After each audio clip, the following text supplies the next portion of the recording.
Good morning, church. I hope you're all doing well by the grace of God. So, what I'm going to be speaking about is sharing how no situation is wasted. So, before I begin, I'm going to share some verses with you all. So, I've just got two verses for you guys. The first verse is in Ecclesiastes chapter 3, verse 11. And I love this verse. And it says, "Yet God has made everything beautiful for its time. He has planted eternity in the human heart. But even so, people cannot see the whole scope of God's work from beginning to end."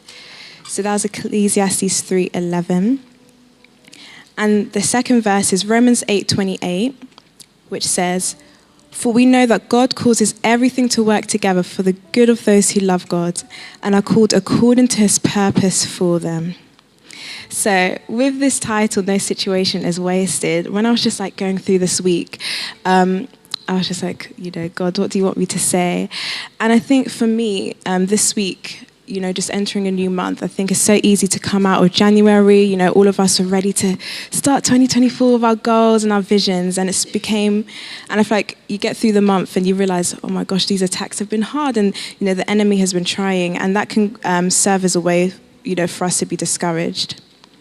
But I want to remind you all that no situation that you guys are facing right now and that you go through is wasted by God. And the reason why I say that is because everything that you go through and that you've encountered in your life is for a reason. And just like Ecclesiastes 3:11 says, when God says he's made everything beautiful his time, it means that every situation, good and bad, he has made beautiful. I think sometimes we only associate the good things to be beautiful, when God says that, no, even the mess that you're in right now, even the trial you're experiencing, the financial trouble, the pain, the hurt you're dealing through is for something beautiful, and it's to make a beautiful product. When we think of clay, no clay vase started off beautiful. It took time and it took, a potter to work on it. And in the same way, God is working on your situation. And we may not be able to recognize the beauty of the situation or the lessons that we're going through, but just know that there is a reason for the situation and that the reason is yet to be revealed.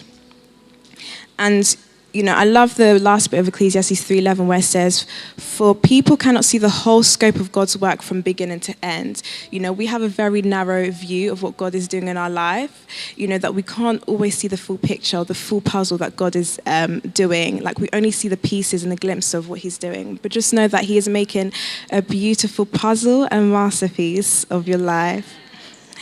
And, Romans 8:28, we all know that verse, all good things work together for those who love the Lord. But, all good things are working because as long as you love God, then he's working things out for all of you. So I said the title, No Situation in Your Life is Wasted, but we have to understand what waste means. So for me, to waste something is to use something carelessly or, use something carelessly without regard to its value. And that can be, regards to someone or something. And I think, all of us as believers, we all know that God is good. We know that, yes, he'll get us through these trials. He'll get us through this financial mess. He'll get us through the pain. But to know something is not the same as believing something. To know something is to just be aware. You can be aware that, yes, God is good. I can be aware that, yes, you guys are sitting in the room. But do I know what you guys are? Sorry, let me reword myself. We can know that God is good, but do you believe that God is good? Do you believe that when he says it's good, like he will make, something beautiful of what you're going through? And one thing I love, one of my favorite verses is Isaiah 43:2, and it talks about how, when you go through the fire, God will bring you out. When you go through the seas, it will not consume you. And that's so beautiful. When we think of fire, the first thing we think of is that it's meant to burn us. But God uses the same thing that's meant to burn or destroy us to refine us. And that's the same thing with your situation that you're in right now. The very thing that's meant to destroy you, that's meant to cause your destruction, is going to refine you. And it's only going to increase the value that God has on you. And that's the way with storms as well too. The same things that's meant to consume you won't consume you. And, let that serve as a reminder that there's no situation too intense, no pain too hard that God cannot take you through. God, sees you just like he sees gold. He sees you as something valuable, No person, if they didn't see, if they don't see something valuable, would not take the time to work on it. And that's the same as God. If he did not see the value in you, he wouldn't take that time. And, and where situations and people might have discouraged you and told you that you don't have that value, or you're never going to make it out that situation, you will. And, with refinement, we all go through the process of refinement, and that's what situations and trials serve for us to be refined. And God makes it so that every trial, every situation in your life isn't so that, it doesn't go to waste. He uses those trials to build those testimonies in your life. And the one thing I love about God is that he is so intentional. He actually thinks about you. You're on his mind, you're in his thoughts. And when I was thinking about this, you don't think about someone if they're not important. You really don't. If someone takes up your mind, it's because they're significant in your life. And that's with God, to think that the creator of the universe, the one who cares about the bird, thinks about you and thinks about, right, I'm going to allow these trials to happen because I know that my child can make it through these trials, and I know my child can be refined, even more refined. And yes, it's going to sting her a little bit, but I know that the value and the worth that she's going to have added onto her will be worth it. So I wanted to leave you guys with a few examples of people who in the Bible who society told them that your life has been wasted, but God said no. The first one is Abraham. To think that Abraham was 100 years old when he had his son. Imagine waiting 100 years to have a child. Some of us don't even wait that long for God's promises to be fulfilled. A day is too long.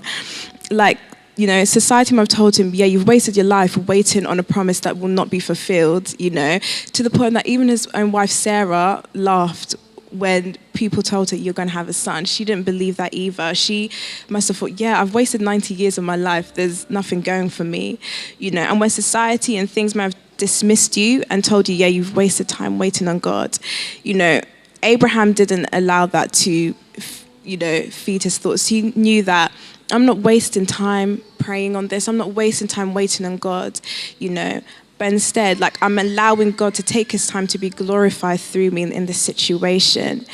David, before he became king, was a shepherd boy. We all know that. But even when he was crowned king, he still for years was running from Saul, and for years, wasn't king over an entire kingdom. For 7 years, he only ruled a small portion of Israel, and he must have looked so crazy and felt so crazy at a point being like, but God, you told me I'll be king of this whole place and I have to still wait a few more years, But God knew that even those years that I'm keeping you was for training and preparation, because he knew that David needed to be humble to be the leader God needed him to be. Another example where this is a person which is actually not really talked about is Mary Magdalene. Again, society told her, she's a waste, she isn't valuable, she's worthless, because, we know she was a prostitute and all these things, and she was demon-possessed. But, Jesus was the first person to see that, you're actually not a waste. You're not a waste of space, of time, of resources, and you're not a waste of love. You're not undeserving of that. And to think that the same person, she became the same person who first saw Jesus resurrected. Imagine, Jesus glorified, and that's amazing. And I think I just want to leave you guys with, don't think that the prayers you've been praying for have been a waste of time, because they're not. God is waiting to see if your patience will carry you through. Don't think that the time you've invested into something or something is a waste, because it's not.